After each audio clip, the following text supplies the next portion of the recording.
It was the usual winter season: rainy Halloween, gray and dreary Thanksgiving, light snow at Christmas, cold and snowy, New Year's Eve, and Valentine's Day. Finally, Valentine's Day was approaching, and Jane and I were going to have a night out. As Robert Burns's poem To the Mouse says, the best laid plans of mice and men often go awry. We woke up to 2 inches of snow that day, and it looked like more was on the way.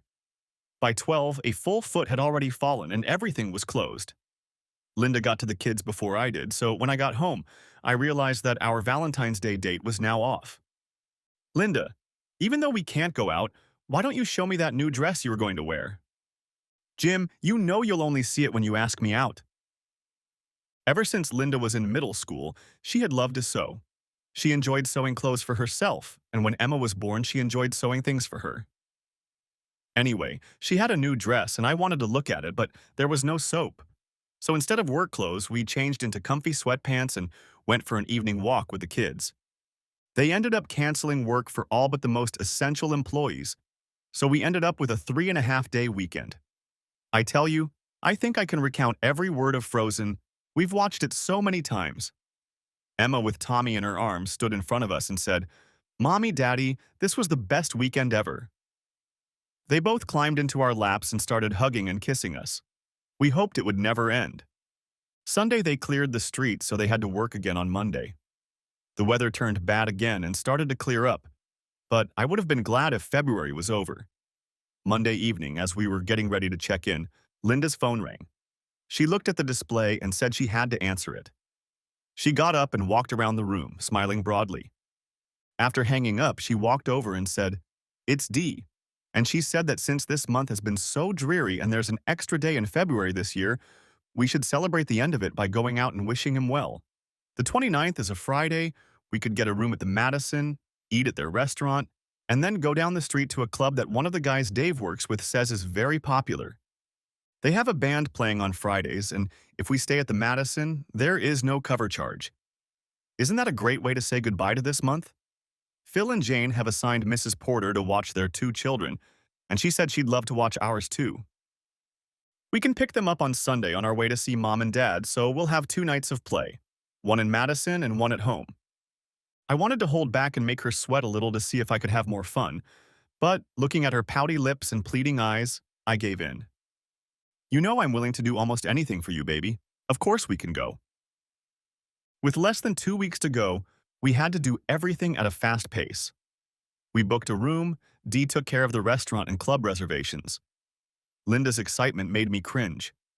I would never turn down an opportunity to be with my beautiful wife. On Friday, February 29th, we both got up early and headed home to get ready. We loaded the kids' things and sleeping bags into the car, along with bags for our clothes and a bag we had packed for the trip home on Saturday. We stopped by Mrs. Porter's and dropped the kids off and then drove to Madison. We met everyone at 6 p.m. in the hotel lobby. Dee had dinner reservations for 6:30. My dark blue suit went well with her dress. We looked at the time and headed for the lobby. When the elevator doors opened, she pushed me out and said she forgot something in her room and would be right down. I moved to where the others were standing and we waited for her. When the elevator doors opened, she stepped out like she owned the place. All eyes in the lobby were on her, but her eyes were only on me. I didn't realize she was so vain. We were seated at a table and decided that we would just eat a light dinner. We could always order something from the club. There was light conversation at the table and lots of laughter. When dinner was done, we put on our coats and went to the club. Dee had made a reservation for 8 o'clock in the evening. This was very convenient as the club was filling up quickly. We sat down at the table and ordered a drink each. The fun was what we had hoped for. Linda and I are not very good dancers, but we managed to keep our cool. We did a few fast dances and a couple of slow dances, my favorite. When she swayed, her dress flowed and made her look even more seductive. On the way out, we ordered a couple plates of wings to snack on before the drinks could tire us out. I placed my order before the last dance and it was delivered just in time for our return. I was feeding Linda when one of our group called out, "Come into the room." Everyone laughed merrily. Dave got up, walked over to Linda, and asked her to dance. We often danced with other members of the group at parties. "Sorry, Dave. but all my dances tonight are reserved for Jim. Damn lucky guy tonight. And oh, how lucky he'll be, she replied. There were cheers of approval again. Then we heard outrage at another table. Everyone looked over and Jane asked, "Isn't that Marc Lavaliere?" Everyone agreed that it was, but Linda and I didn't care. Marc Lavaliere was a midfielder on our town's professional football team. Unlike most players, he preferred to live here year-round rather than somewhere else in another part of the country. That and his charity work made him an even bigger legend in the neighborhood. I looked into Linda's eyes and asked, "Are you ready to go to our room yet?" "You just bought a plate of wings. We need to eat them because we're going to need energy for the rest of the evening."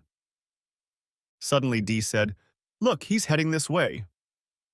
Everything went quiet and from behind Linda we heard, "I'm Marc Lavaliere, would you like to dance?" Linda let go of my hand, turned to look at him, and just held out her hand.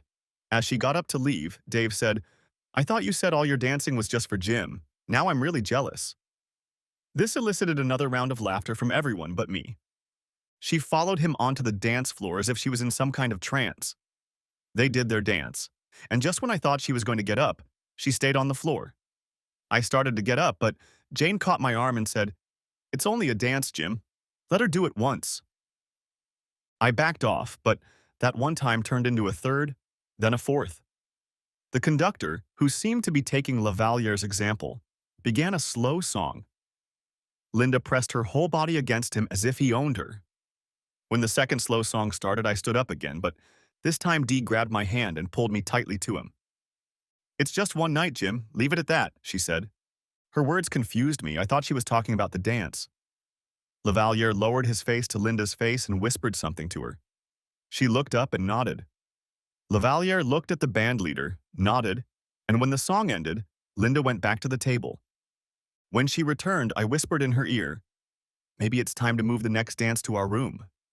She didn't answer. She started to sit down when Dee announced, "Excuse me, I need to use the restroom. Linda, come with me, will you?" "Sorry, Jim. I need to freshen up too." She got up and left without answering my question. Of course, the conversation immediately turned to why no woman going with the group could go to the restroom alone. I was just beginning to wonder why my girlfriends were trying so hard to keep the conversation on that topic when Dee came back alone. "Dee, where's Linda? Is she okay?" "Relax, Jim," Dee said, smiling. "She's fine, she just has some things to do." Our friends started teasing me. "You don't need to worry about her. She's a grown woman." I waited for about 10 minutes, and when she never came back, I got up, grabbed an empty plate from under the wings, and headed for the bar. I approached one of the female bartenders. "Excuse me, but my wife left to go to the restroom about 15 minutes ago and still hasn't come out. She never stays that long. Could you please leave or send someone over to make sure she's okay?" The bartender looked at me like I had a third eye as I lowered my gaze to my empty plate and said, "The wings are great, and she loves spicy food, but she does have that reaction from time to time. Really, I just want to know she's okay.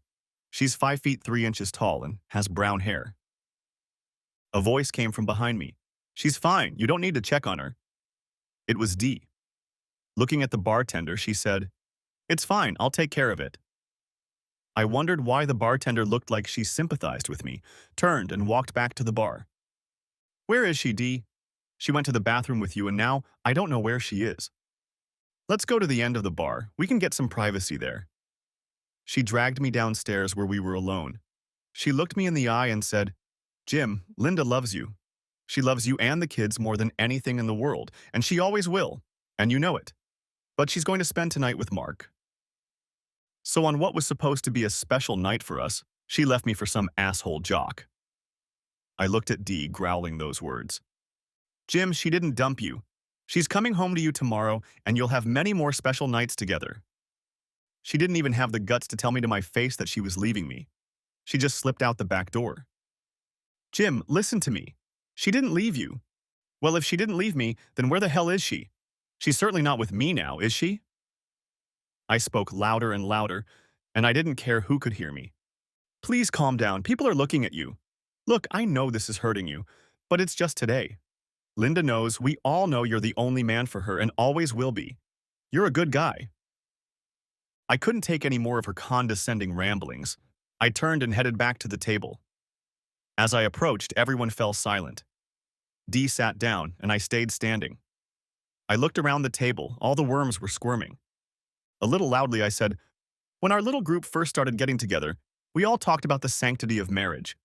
Until the last one, you and Linda agreed that infidelity was once and for all. I didn't lead the discussion. I didn't feel it necessary to discuss it. Tonight, you all became conspirators in Linda's adherence to the once and for all principle." Dave said, "But Jim, that's Mark Lavaliere." Dave, how would you feel if there was a man in Dee's place who just walked away without even saying goodbye?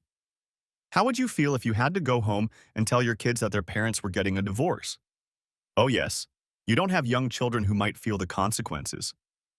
Dee said, "Jim, calm down. Linda will come home tomorrow and everything will be just fine."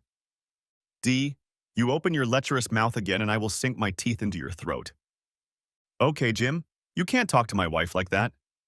Then run over there. Take my wife and give him yours. Everyone sat in stunned silence. They had never seen me like this before. As soon as I leave the table, you will all be dead to me. Never try to speak to me. If you see me in the street, turn and run the other way. You won't like the result if you don't. I pulled a 20 out of my wallet and tossed it on the table. That's enough for me, and you'll all pay for the whore. Grabbing my coat, I saw that Linda was still throwing it over what had been her chair. And with a sigh, I said, "Screw it," and left. It was a lonely walk back to the hotel. Would I find them there or just an empty room? Reaching the door, I saw it was dark inside, opened it, and walked in. On the bed was her underwear, must have been the one she had come back to spread it out in. I looked at the clock and saw that it was 10:30 and my world had ended. I picked them up and threw them in the trash, changed into my suit, gathered our other clothes, and headed for the door. Upon reaching the lobby, I went to check us in. The clerk looked concerned, and I assured her that everything was fine and that the room was perfect. She smiled again and wished me a good night. I called Mrs. Porter and told her that something had happened and I was taking the children. She was worried, but I assured her that everything was fine. They were already asleep, so I carried them one at a time and locked them in their car seats. When we got home, I carried them into the bedroom and they didn't even realize they were home. Saturday morning at 10 o'clock, the kids got up and started looking for us. They found me on the couch in the living room. "Daddy, why are you here?" "Mom and I had a little fight and I ended up here." "We're just going to go tell Mom to be nicer to you." Before I could say anything, they were up the stairs and down the hall to the bedroom. A few minutes later, they came back into the living room. "Dad, Mom's not in there." "Well, I'm sure she'll show up sooner or later." I led them into the house and made them breakfast, and when they were done, they crawled over to me, one on each side. While they ate, I knew what was coming next and had already loaded Frozen into the VCR. I looked at the clock and saw that it was getting close to 1 o'clock when we heard a car pull into the driveway. Before I could catch it, Emma was standing at the window, sticking her head through the curtains and looking out. Her head was down, and she looked like she'd just lost her best friend. The front door swung open and Linda walked into the room wearing a blue dress. Jim, I'm home." She sounded like she always did when she came home on business. She closed the front door and turned on the light. Emma stood in front of her with her hands on her hips. Linda suddenly thought she saw a ghost. "Mom, where have you been and why were you kissing that man?" Linda stood as if dumbfounded. She looked up and saw me and Tommy, but no words came from her lips. "Well, Mommy, answer me." At last she found her voice and exclaimed, "Emma, take your brother and go to your rooms. I'll talk to you later." Both children were shocked and frightened and ran up the stairs to their rooms. She looked at me and asked, "Why are they here?" "Well, Linda, they live here." "When did you bring them home?" "Last night. I didn't want to be alone." "Why didn't you stay at the Madison?" "Good question. Maybe because for one split second my world stopped. I decided that if I was going to die, I'd rather be here with the kids than in some hotel by myself." "And why did you decide you were going to die?" "Because the man I loved and with whom I thought I would spend the rest of my life gave it all up for some cheap, bloody high." "Did you and Zasrans have a good laugh at the cuckold you left behind?" "What are you talking about? I didn't leave you and I'm here now." "Where did you spend the night last night?" "At Mark's house." "And where were you supposed to be?" "Well, I was supposed to be with you, but, Jim, I had a once-in-a-lifetime chance and I couldn't pass it up. Then call him and ask him to pick you up, because your once-in-a-lifetime chance cost you what you thought was yours forever. I'm going to see a lawyer on Monday. I'm asking for custody of the kids. I don't think I can leave them with you. Jim, get a grip. We're not getting a divorce and you're not taking my kids. I dumped your shit on the bed, packed up all my stuff and moved it to the computer lab. I need to leave and go to the store. I need to get a few things. I stood up and walked past her, heading towards the garage. She tried to call out to me, but I didn't listen. I drove to the Walmart supermarket across town and bought a twin bed frame, a cool gel mattress, a twin bed in a bag, 2 pillows, 6 plastic containers, and a locking door handle. $400 lighter, I went back to the garage and started setting up my new living space. Jim, where are my clothes I took to Madison? I threw them in the trash can in my room. I don't need any more reminders of your deception.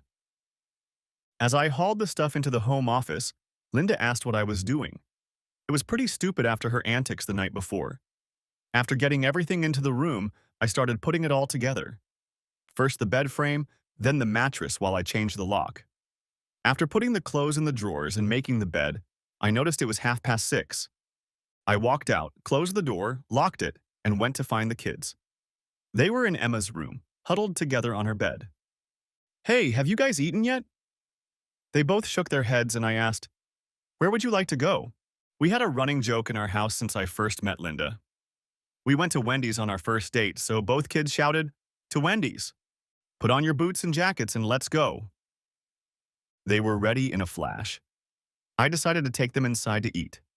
As we finished and got ready to leave, Emma asked, are you going to bring Mommy anything? Not this time, Princess. She'll make something herself if she gets hungry. We quickly got in the car and drove home. Linda wasn't in the living room, so I asked the wrong question. So what do you two want to do? They answered in unison, watch Frozen. Okay, let's get your bath sorted out and then we'll start watching Frozen. They were in the tub in no time. I helped them wash their hair, then dried them and tucked them into their pajamas. Wrapped up in a blanket, we started the movie. Both kids passed out after about 3/4 of the movie. I waited until the movie was over to put them down. Linda didn't come out of the bedroom. I walked around the house and made sure everything was locked. I retired to my new room and went to check my email and Facebook page. Everything was as normal in email, and there was a private message on Facebook asking me to look at Jane Freeman's page. Jane spoke enthusiastically about Friday night. To her credit, she didn't name any names, but that didn't mean that other people reading her stories didn't want to put in their 2 cents. One woman I didn't know commented on it, calling all the names. Insults ensued. I was called a loser. Things didn't go so smoothly with Linda. Now I can't say I disagree with those names, but it still hurt me to hear her call them. I stopped and thought about what my future would be like. Even if I got rid of this bitch, I would still be called a loser. I decided to write my own post to ease the pain at least a little. And so I typed and corrected until I got it right. Hello, Facebook fans. Friday night, my wife decided to put me in my place. We went with a few friends to a party that was supposed to be a Goodbye February, We Won't Miss You party. We had everything set up to spend Friday night at one of the best venues. We had a lovely light dinner at their restaurant and then headed to a club nearby. We had drinks and ordered wings. We danced, looked into each other's eyes, and said words of love. It couldn't have been a better night. Then some jerk came in and interrupted our little party. You probably know him. He's a hometown hero and all. Mark Lavalier came over to our table, stood right behind my wife and said, I'm Mark Lavalier, would you like to dance? He didn't ask me if she could dance. No, this asshole headed straight for my wife. She didn't even look at me, just got up and went with him. They danced 4 fast songs, and then the band leader started a slow one. I tried to get up and intervene, but was stopped by one of the other women in our party. They started the second slow song, and he leaned over to her and whispered something in her ear. She looked into his eyes and nodded in agreement. When the song ended, she went back to her table and the jerk disappeared. I asked her if she was ready to leave so we could finish our date, and she threw me a strange look. She never responded. The friend, or so I thought she was a friend, announced that she needed to go to the bathroom and asked my wife to go with her. She left and did not return. I waited for a while and then went to ask the staff if they could go check on her. A voice I knew all too well came from behind me and said there was no need. she was in good hands. She informed me that my wife, the mother of our two children, would not be home that evening. She had a better offer. At the table, all my so-called friends were telling me how lucky I was that Marc Lavalier had chosen my wife over all the other women at the club. I didn't feel lucky. I left the club telling my now ex-friends that they were as dead to me as my soon-to-be ex-wife. If you're reading this, it means I'm now a scoundrel and a loser. It will take me a while to regain my confidence and get my man card back, but I will. As for the wife, if she wants entertainment so badly, she'll soon be able to get as much of it as she wants. I cut and pasted this to my Facebook page, shut down my computer, and crawled into my new bed. When I woke up Sunday morning, the kids and I begged not to go to church. I would still have time to run into these people. Instead, I took the kids to McDonald's for breakfast. There was a play area, and I let them play to their heart's content. We got home at 2 o'clock, and I started getting them ready for lunch at Grandma and Grandpa's, just like any other Sunday. Linda popped out of the bedroom complaining why I hadn't woken her up earlier, because now we were going to be late.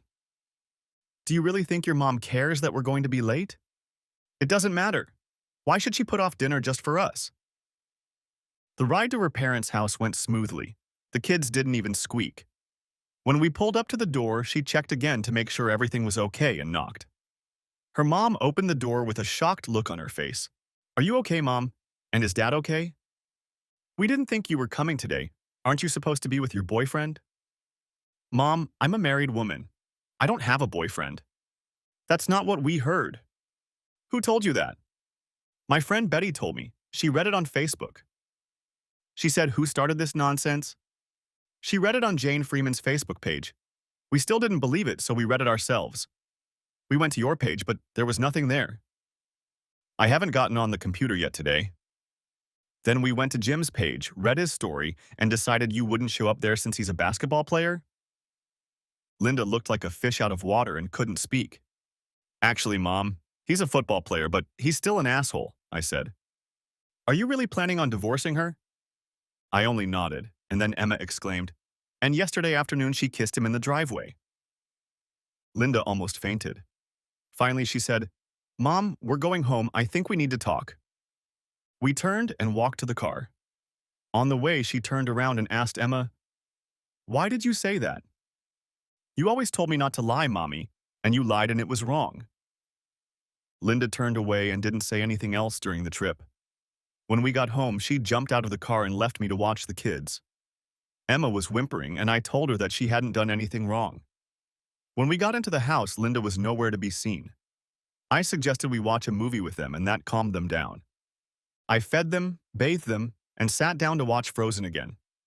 When it was over, I put them to bed. I headed to my room, and then Linda came out of her room and asked if we could talk. Up until this point, I had ignored her. "And what would you like to talk about?" "Why don't we sit in the living room and talk?"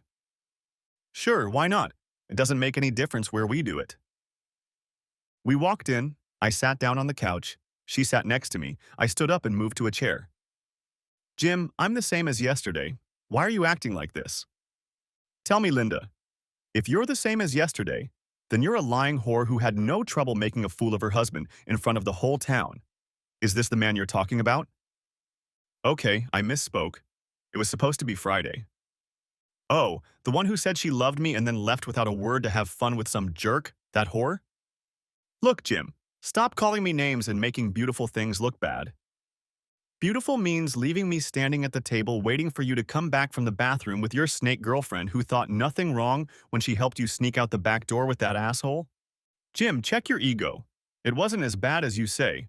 Yes, I left with Mark and he made love to me, but I'm home now and we need to move on." "One last question. Why did you come home then?" She looked at me like I had two heads. "I came home because I love you. And because I love you, that's why I'm divorcing you. We discussed it many times, just you and me, and with the group. We all stated that if cheating took place, it should be once and for all. You've exercised your right, and I've had enough. That's not fair, Jim. I wouldn't do that to you if you had the chance. That's the thing. You did what you did, and I wouldn't have done it to you. We'll never know if I'd do the same thing to you now. You just endure it to prove a point no matter how bad you felt. You'll never know what it feels like to have a whole room full of strangers watching some lady ask me to dance. keep me on the dance floor for half an hour, and then escort me out the back door while you sit and wait to finish what was supposed to be our special night. You'll never know what it's like to sit with two small children and wait for me to come home the next day. You'll never know that no matter how hard you tried to keep the kids out the window when I came home, one still climbed up there and saw me making out with some stranger in our driveway where all the neighbors could see too. I guess you'll say you looked around before you did it, but that means you knew what you were doing was wrong. If Emma saw you, who's to say someone else didn't see you too? From the sound of the motor and the way it took off, I'm sure it caught the attention of at least one of our neighbors. You see, Linda, they might pat you on the back and all I'll get is a giggle behind my back. That's why, Linda, I'm going to file for divorce. I'm going to ask for custody of the children since there's no margin for error in this state. I'll agree to free visitation, but you won't be allowed to keep them overnight if I find one of your future lovers in the house. Why didn't you give me a chance to wrestle for you on Friday? I didn't want you to make a scene and get the shit beaten out of you, and I agreed anyway. And who are you to say I'm going to get the shit beaten out of me? Come on, Jim, look at you and him. He's twice your size. Sit here, I want you to see something. I got up, went to my room, came back with 2 pieces of paper and held them out to her. What is this supposed to be? Read the top of the first page. Okay, that's Mark's stats, good. Look at the second page. Okay, there's your stats from the gym, big deal. How much can he bench press? Let's see, it says 250 pounds. What does mine say? 245 pounds. So you think that just because this asshole can bench press 5 pounds more than me, he's going to beat me in a fair fight? Yeah, he might be a few inches taller than me, but that doesn't mean a damn thing. Look, Linda, you can't have your cake and eat it too. You decided to make a fool of me, and your friend decided to make a fool of me to the whole world by bragging about it on Facebook. Now you can have whatever you want and do whatever you want anytime you want, just not here. Jim, I want to spend the rest of my life with you and the kids. You should have thought about that on Friday night. Look, I saw your face when I asked you to come with me. You had already made the decision to go with him. The question is, Linda, have you thought about the kids? She sighed suddenly, and that told me everything. You haven't even once thought about the kids. God forbid, if something happened to them, how would anyone be able to get through to you? What would you do if none of us were around when you finally came home yesterday? The problem is, Linda, like all whores, you weren't thinking with your head. Well, you've made your fantasy come true. Now get ready to relive your nightmare. I got up and headed back to my room, but before I went in there, I turned around and said, if you plan on staying in this house with us, you need to go and get tested for STDs and such. HIV may not show itself in all its glory until 6 months later. Don't be silly, Jim. Mark is a professional football player. I'm sure they get tested all the time. In case you haven't noticed, his season ended on December 29th. That was over 3 months ago, and you still think they test him regularly? Besides, they only test them for PEDs, meaning performance-enhancing drugs. I went to my room, closed and locked the door. I opened my Facebook page and I had 50 new friend requests, mostly female. At this point, I had nothing left to lose, so I added them all as friends. I looked at the responses to my post and they varied. I needed a plan of action going forward, so I spent the next 2 hours writing down the pros and cons of my new life. Linda and I had an active life, but now my priority had to be Emma and Tommy. Would I be able to give up fun for them? Only time would tell. I was making enough money so we could do without Linda's income. It would be difficult, but we'd manage. If I hadn't had kids, I don't know what I would have done. I'd get up early. The bed wasn't as bad as I thought it would be. Buying a thicker mattress made a big difference. We usually lifted the kids together, but if we divorced and I was alone, I'd have to get used to doing everything myself. I lifted and packed both kids, Emma to school and Tommy to daycare. They both stayed in school after school ended until one of us picked them up. They had a lot of classes. After breakfast, I loaded them into the car and hit the road without ever seeing Linda. When I got to work, the taunts and jokes started. There was a football ball and a pack of condoms on my desk. I decided I needed to nip this in the bud, so I took the condoms and taped them to a piece of paper. Underneath them, I wrote, "They didn't use any," went out, and pinned it to the bulletin board. I kept the football ball despite the person who spent all the money on it. When I left the office for my break, the condoms were gone and no one made eye contact with me. I walked up to my supervisor's office and asked if I could talk to her. "What can I do for you, Jim?" "Ruth, I was wondering if I could take the next 2 weeks off. I'll be finished this week, but I still have a lot to do." "Is it that bad?" I probably should have been there to see how it really was, but the creep just walked up, ignoring everyone at the table except Linda. And when he asked her to dance, she didn't hesitate to put my hand down and accept it. To me, she said nothing, as if I didn't exist. When she returned to the table, I asked her to leave with me, but she ran off to the restroom with one of the other ladies at the table. That was the last time I saw her until she came into the house on Saturday afternoon. Emma, our oldest, ran to the window and saw her mother chatting with some jerk in our driveway. She has no remorse for doing that, and I don't want to live in the shadow of her one-night stand entertainment. Hopefully, by then, we'll have started the divorce and put some semblance of order in place. Jim, we've been discussing the idea of remote work for some of the staff. Basically, you do all the same things you do here, just from home. You could drive the kids to school and be there for them when it's over. You'd have to come in once a week for a few hours, but then they'd still be in school. We can think of something else in the summer. Do you think you'd be interested in something like that? Ruth, you're a catch. If you weren't married, I'd marry you in a heartbeat. Jim, you flatter me, but I think the 20 years I have over you and the fact that Bill won't go for it might cause trouble. You've got your hands full as it is, so why don't you take the day off and do what you need to do and come back tomorrow, and we'll have a new laptop ready for you. Thank you, Ruth. You'll never know how grateful I am. I won't let you down. I went back to my office, closed all the files, and left. When I got home, Linda's car was parked, but she was gone. I went to my room and turned on my computer to start looking for information about the divorce. I did a lot of research and found out that I didn't even need a lawyer if everything was going to be divided equally. Child custody will be decided by a judge, but that won't happen until closer to the end of the trial. We may have to go to counseling, but that's not a problem. I felt like I was on a higher moral level, and the job change would allow me to be a full-time caregiver. Everything I read said not to leave home, because it can haunt you later. I started working online, and from there it was up to me. The next big problem was money. I went to the bank, withdrew a third from my account, and opened a new one, in my name only. Since Linda wasn't there, I couldn't open an account in her name only, but I could open a second account in both our names. After all 3 accounts were opened, I withdrew my name from the first one. When I got home, her car was still in the garage, but I didn't see it anywhere. I still had things to do, so I wasn't paying attention to where or what she might be doing. I noticed the time and went to my car to get the kids. As the garage door started to open, I saw a flashy sports car pull into the driveway. Linda saw my face, and I realized she had said, "Oh no. You never know how angry you're going to get until the snake decides to bite a second time." Linda started to come out just as I reached the end of the garage, and neither of them saw me pick up the 2 hammers. The first flew right into his windshield. With the second, I knocked out his headlights and headed for the driver's door. The fiberglass sides didn't hold up very well as I made my way to the door. Linda hadn't gotten out of the car yet when he put the car in reverse to pull out of the driveway. The door slammed into her, knocking her to the ground, and he nearly ran her over.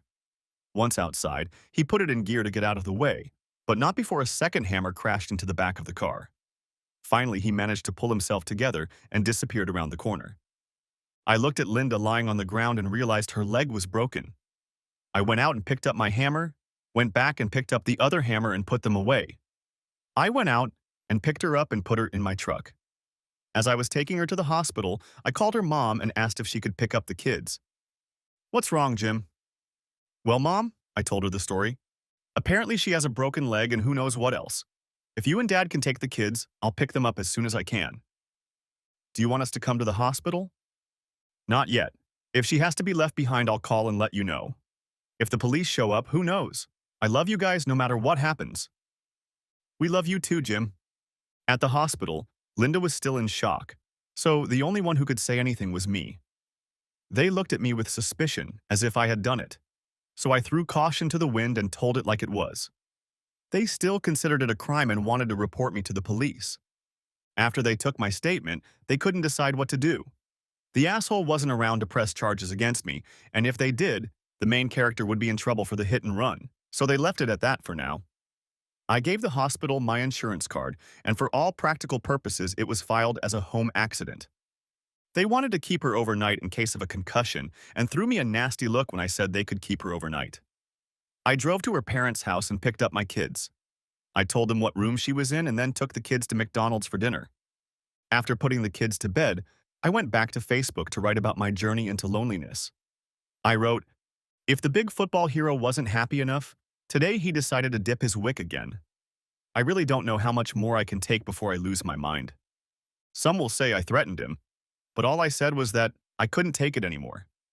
It wasn't a threat, it was just a statement. Looks like I'm going to have to take the war to his turf or he'll never learn. I got the kids up on Tuesday, and when they asked when Mom was coming home, I said I didn't know exactly, but probably soon. When I called to see how she was doing, I was told she wouldn't be able to come until Wednesday around noon. When I got home with the kids, her parents were waiting for us. I invited them in and the kids went to their rooms to change. "Jim, she doesn't look good. What are you going to do?" "Mom, my boss changed my work status. Starting in 3 weeks, I'll be working remotely. The next 2, I'll be on vacation. I've looked into the divorce laws in our state, and I think I can get custody of the kids if I give her liberal visitation rights. I've moved all my stuff into the home office, and she can stay there as long as she wants, but we'll both have our own rules. If she breaks one rule, she'll be out the door and her antics of yesterday will no longer be tolerated. I've divided all our money into 3 installments. She'll have her own, and she'll have to contribute to the house fund while she lives here. I can't think of anything else. I'm fair to her, much more than I should be." "We agree, son. For that matter, she said they didn't do anything yesterday." "If you want to believe her, that's fine. But know that I got home at 10:30 yesterday morning. I sat at the computer until about noon. Then I went to the bank and came home. It was about 3 o'clock when I went out to get in the car to go pick up the kids. I know you're smart enough to realize that 4.5 hours is more than enough time to do all the dirty work. Do you want me to show you the stains on her underwear as proof? I brought them home from the hospital yesterday. She only came home to pick up the kids. She didn't expect me to be here. Do I need to say anything else?" "No, son, you've made your point well. Take care of yourself." They left and I fed the kids dinner and got ready for the long drive. When I stopped by on Tuesday, Ruth was at her best. She had a Surface Book 3 with a 15-inch touchscreen. It came with an optional 24-inch monitor. I could work from anywhere in my house. I thanked her again. On Wednesday, I gathered the clothes for Linda to wear home, carried them to her room, and then went back downstairs to check on her. I was still surprised that the cops hadn't come back for me. As they rolled her to the curb, we never said anything to each other. I drove her home, climbed the stairs, and put her in her bed. It would have been better if she'd used my room downstairs, but screw it. "I'll be there soon with your lunch. If you need to go to the bathroom, here's the bedding I brought you and wet wipes. They said you have bruised ribs in addition to a broken leg. I charged your cell phone. It's on the nightstand. I need to get back to work. Jim, we need to talk." "No, Linda, we don't. Any conversation had to take place before Friday night. There's nothing you can say now to change my mind." "Jim, nothing happened on Monday. Just like nothing happened Friday night." "Look, Jim, it was just a mistake. He called and said he wanted to talk about Friday. Things got out of hand, and it won't happen again. You haven't realized yet that I don't care anymore. You said you were done with Friday once and for all, and now it's Monday. What's going to happen next time?" "Then why did you react that way? You just don't understand. First you disrespected me on Friday night. Then you disrespected your family by letting that chicken shit bring you home and kiss you in front of your daughter and everyone else. And on Monday you went out with him again even though you could have just told him no on the phone. If he had said jump, you would have. The funny thing is, instead of defending you, he ran away like a cowardly asshole.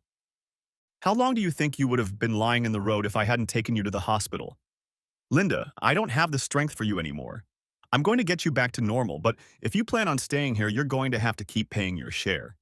If you don't want to pay, then we can move you to your parents' house or anywhere else you want to go." I went downstairs and made her some soup, a sandwich, and a glass of tea. I took them to her, sat her down, and opened the curtains to let some light into the room. "Linda, I have to tell you that while you were in there, I had an STD test done for you. The results will be mailed here in a little over a week. Until we get the results, I'd like you not to kiss the kids. I'll tell the kids it's because of your ribs." I turned and started to walk away, hearing her sobs as I closed the door. As I left, I knew that Mr. Mark Lavalier would have to pay one way or another. When I went in to get the kids, I told them that Mommy was home, but they should refrain from jumping on her until her ribs healed. When I got home, I took them to her and saw that she had used the bedding. So while they were talking, I cleaned everything up. I took the tray of food into the kitchen and brought her fresh tea and a bottle of water. I told the kids to come get me when they were ready for a snack and left the room. Back in the room, I opened my Facebook page. There was a private message from a guy I had added as a friend just the other day. He did the same to me. "If you're planning on doing something, can I help?" I replied, "I'll keep you in mind." As I sat there, I went over in my mind everything that had happened. The main thing I noticed was how easily the band leader had set this asshole up to pull off his little seduction. Was Chez Pierre his hunting ground? If so, how often did he use it? I sent another question to my new friend on Facebook. "If you don't mind me asking, what did he do to you?"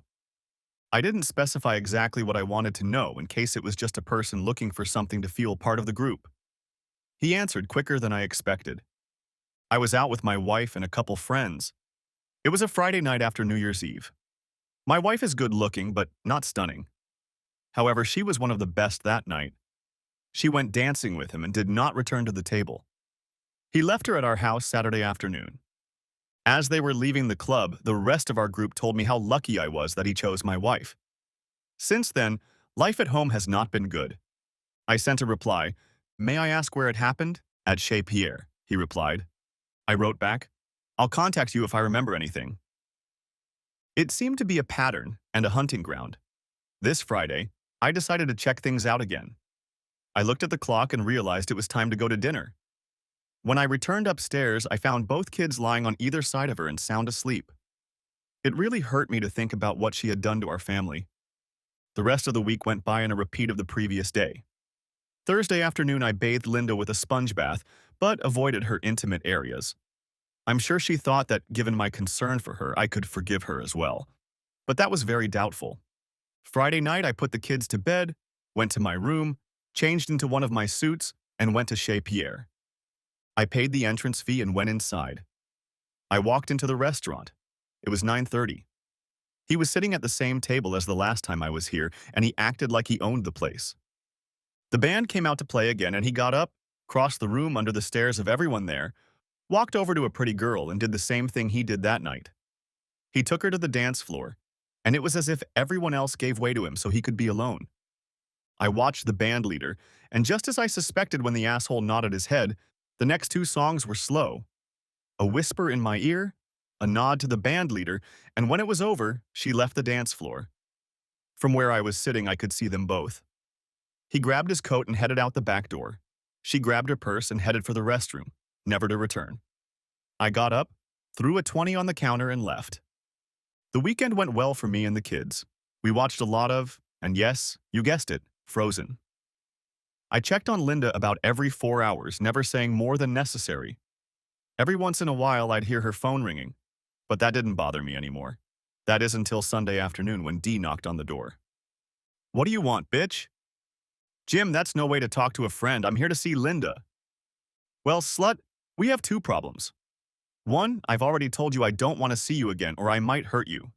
Two, Linda still can't move and I won't let you in. Now run back under the rock you crawled out from under before I kick you off my property." "Jim, sooner or later, you're going to have to forgive us before this hatred consumes you." "You know, bitch, I never had this problem until you decided to sink my marriage. Now get off my property." And I slammed the door in her face. I went up to Linda's room and said, "I don't care if you want to stay friends with those traitorous bastards, but if you invite them back to your place again, it's only so they can help you move. Otherwise, I'm separating one of their heads from their body, and I don't care which one." Linda looked at me and said, "But Jim, I'm lonely. I need another adult to talk to." "Then call your mom and dad and have them come over and move you in with them. If they want to let those bastards in, that's their choice." "Jim, why are you acting like this?" "Linda, have you ever wondered what the statue of Lady Justice represents?" "Honestly, no." "You should have. Maybe then you would have realized." "Why don't you just tell me, Mr. High and Mighty?" "Sure, be considerate. First, a blindfold is placed over her face, symbolizing that by law, Everyone is treated equally, regardless of your status. Next, we go down to the foot of the statue. There you will find a snake under a book lying beneath her foot, signifying that justice will triumph over evil, as the constitution on which she stands states. Next is a sword in her left hand, symbolizing punishment, which by law can be swift and final. The last stop is the scales of evidence. The evidence must be weighed and balanced on its merits. Linda, you and this jerk have tipped the scales. Until they are balanced, we can't continue. Before you say anything, yes, I could go out and have some fun with some whore to get even, but that won't work. You have to experience the same pain I did to make it happen. But you don't regret what happened, even after he put you in the hospital. It's your fault, Jim. If you hadn't threatened him with the hammer, this never would have happened. Linda, this is all your and his fault. Get over it. I've already prepared the divorce papers and then you can go and do whatever you want, just not with the kids. If you want to keep this bunch of cheap friends, fine, just don't ever show up here. The day will come when you realize what you've done, but you'll realize it too late. Tell your friends to never come to my house again. On Wednesday, when she had been home for a week, a letter came from the hospital. She had been diagnosed with gonorrhea. When I handed her the letter, she nearly fainted. I called the doctor to find out what she would need to do for treatment. She would have to take a single dose of 250 milligrams ceftriaxone intramuscularly and 1 g of azithromycin orally. They said because of my broken leg, I could get them at the pharmacy at the hospital. I liked all of the points this jerk cited. I messaged my new friend on Facebook that they should go and get tested, and he sent a thank you in return. Now I was more determined than ever to get even with this asshole. Friday night I was at the club again when he singled out one sheep from the flock. I got out of the car, got in my pickup truck and drove to the back of the club. There was a big caddy sitting at the door. I turned down an alley and waited for him to come out. A woman who looked like Dee appeared, and he drove off and I went right behind him. I stayed far enough behind and let a couple of cars pass between us so he wouldn't realize he was being followed. When he turned into the driveway to the top floor of the house, I just kept going. I turned around and once I was next to him, I wrote down the address.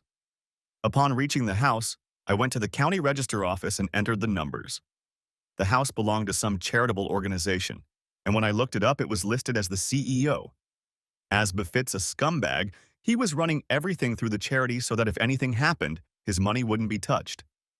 The weekend passed without any negative events, and on Monday, after picking up the kids, I drove to the jerk's house. Again. I parked on the street a few houses down from where the other cars were parked and walked back. Just in case, I walked up to the front door to see what kind of security he had. Why is it that people with wealth who live in upscale neighborhoods don't feel the need for security? I knocked, but no one answered. I walked around the back of the house and looked around. I figured out how far it was from the back door with the sliding glass to the front door.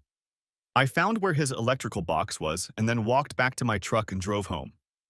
As I was driving home, I passed a co-op store. A sudden idea hit me. I pulled into the store and headed to the department that sold parts for electric fencing. When all was said and done, I spent $600. I bought everything I needed to wire the entrance and sliding glass door from the street, then stopped by Harbor Freight for a horn and a super bright flashlight, and I was all set.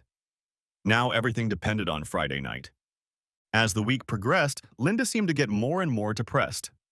That's the price you have to pay when you want to play. I didn't stop caring for her, I just didn't leave the house to talk to her, answer her questions when she asked, or ask her what she wanted to eat. I called her boss on the Tuesday after the accident, I was on edge, and told her when I would bring her home. She had 6 weeks of sick leave, but she was going to take 8. She would have to take them as unpaid or as vacation, but they would at least allow her to keep her job for that length of time. Finally, Friday came. When I left the house around 9 o'clock, all my stuff was already in the back of the truck. I didn't have to go inside this time. I just waited in the back seat. Sitting there, I thought back over the last few Fridays. Lavalier seemed to attack around the same time, and the band would be back by 10. The dance would last about half an hour, and then they'd leave, so predictably. Like clockwork, he would leave at 10:30 and she would leave right after. It was hard to see her in the dark at that distance, but she seemed familiar to him. A 20-minute drive to his house, parked in the driveway, and walked in the front door. All too easy. While I sat in the car, the light was on in the bedroom across the hall. Now I knew where he did his business. I changed into a black shirt and pants and pulled a balaclava over my head. The curtains were open so anyone who came in could look inside, which I did with my Nikon camera with night flash and high-speed film. I got a lot of shots of him and the lady. The lights were turned off at about 12:30 and I waited about an hour before launching my attack. I covered the back of my truck with a tarp so the taillights wouldn't be visible when I pulled into his driveway. The grass was soft, as I had hoped, and wet, making it easier to stick a piece of rebar in. I coiled the 16-gauge wire up to the front door and cut it, then wrapped it around the doorknob. Back at the truck, I hooked it up to the Datamar's 2-joule generator. The second wire I ran to the tailgate and connected it. Taking the ground wires, I connected them to the armature and battery. I went back and turned on the main breaker, plunging the house into total darkness. Back at the truck, I grabbed a horn and a 100,000 lumen flashlight and stood 15 feet from the window. At exactly 2 o'clock, I turned on the flashlight, pointed it at the window, and said into the horn, "Come out here, you son of a bitch. Get my wife out here right now. I'm gonna beat the shit out of you so people can see that's really all you're made of." Yeah, that was bullshit. It wasn't my wife in there, it was the police chief's wife. They both woke up, disoriented, and crawled towards the exit to hide from the light. I could hear them banging on the walls as they couldn't turn on the lights due to lack of electricity. One of them, I think, bad word, Lavaliere, grabbed the handle of the front door and screamed, getting electrocuted. I heard another scream, probably from the back door, and then a loud tearing sound. I ran to the truck and threw the klaxon and flashlight on the bed. I disconnected the battery, pulled out the wire and armature and threw them in there as well. Grabbing the stun gun, I headed to the back door to turn on the switch. When I approached, Lavaliere was lying on the grass, holding his leg. I walked over to Lavaliere and said, "You really are a miserable asshole, aren't you?" After loading all my stuff into the truck, I went back to the house, but not before calling 911 from a discarded phone, reporting a disturbance at the home of Mark Lavaliere, a local hero. Saturday morning, the news was all about the accident at Mark Lavaliere's home. Medics found him and his girlfriend in the backyard. The investigation revealed that for whatever reason, Mr. Lavaliere, instead of using a chair, threw his girlfriend through a glass door to go outside, and in doing so, injured his leg. Both were in the hospital at the time. Linda watched the news with horror. She had thought that maybe she had a future with this jerk, but now she realized she didn't. Throughout the day, there were reports. Leg injury may end his career. And finally, Mark Lavaliere to be held for attempted murder. I went on Facebook and my new friend sent me a message that simply said, "Thank you." Linda, like the fool she had turned into, tried to kill herself because she was sure it was over now. Her main problem was that she forgot we were home too. I called 911 and they arrived in time to save her. She spent the next 5 weeks in a mental institution. She lost her job, and when she was discharged, she moved back in with her mom and dad. Our state didn't have an attachment alienation law, so a local attorney decided to file a class action lawsuit against Mark Lavaliere and his charity for failing to properly treat someone's wife. Yes, I know, no such lawsuit existed until now. It's been joined by over 200 husbands. No, I didn't join. I didn't need anyone to question me. When the case went to the judge, he awarded each side $100,000 plus attorney's fees. Mark Lavaliere's charitable foundation went bankrupt, and all of his personal property had to be sold, leaving him with about $10,000 for all his hard work. Since he could no longer play ball, in more than one sense of the word, he packed up what he had left and took a flatbed bus back to his hometown in his parents' basement. I waited until the last week of August to get even with the band director. It was a Friday night and the kids were visiting grandparents and Linda. I was sitting at the entrance to Chez Pierre at 1 o'clock in the morning. The band came out, loaded their instruments into the van and smoked together. When the smoke ran out, they dispersed to their cars. The band leader's car was parked across one from my truck. When he got close enough, I came out of the darkness and tasered him. I picked him up as he fell, dragged him behind the cars and put a gag in his mouth. When he started to come to his senses, I told him, "You shouldn't have made a deal with the devil." I took a baseball bat and broke both his arms. He will never be able to play an instrument or conduct again. Driving out of the parking lot, I drove in the opposite direction so he wouldn't see the truck. Later that evening, they found him and took him to the hospital, but they couldn't do anything about his hands. The cops asked him if he knew who did it, and all he could say was, "Someone who doesn't love the devil." I got custody of the children, so when the divorce was final, I only saw Linda when I dropped off or picked up the kids. My life outside the home was only on weekends. I wasn't looking for a replacement, so I had a steady string of one-night stands. From what I understood, Linda had dated a few times with her old company, but when two husbands started trying to date her alone, it led to 3 more divorces. Linda's parents admonished her, "If you're going to engage in this kind of behavior, find another place to live." With the low-paying job she had, it was better to give up than to move out. One such instance was Dee and Dave's divorce after Dee infected him with gonorrhea. Looking back over the past year, my biggest regret is that I didn't do it sooner. I should have just taken her hand and told him no. I should have pushed Dee and Jane's hands away and led her off the dance floor. I should have gone looking for her that night, set fire to his house and burned it to the ground. But I got the satisfaction of finally ruining that asshole's life. I think about Linda all the time, but until she comes to her senses and realizes what she did wrong, we'll be two ships sailing in different directions. As for next Valentine's Day, I think I'll stay home with the kids and watch Frozen, and now Frozen 2. The end. Thanks for watching, hope you enjoyed it. Subscribe to my channel and stay tuned for the next videos.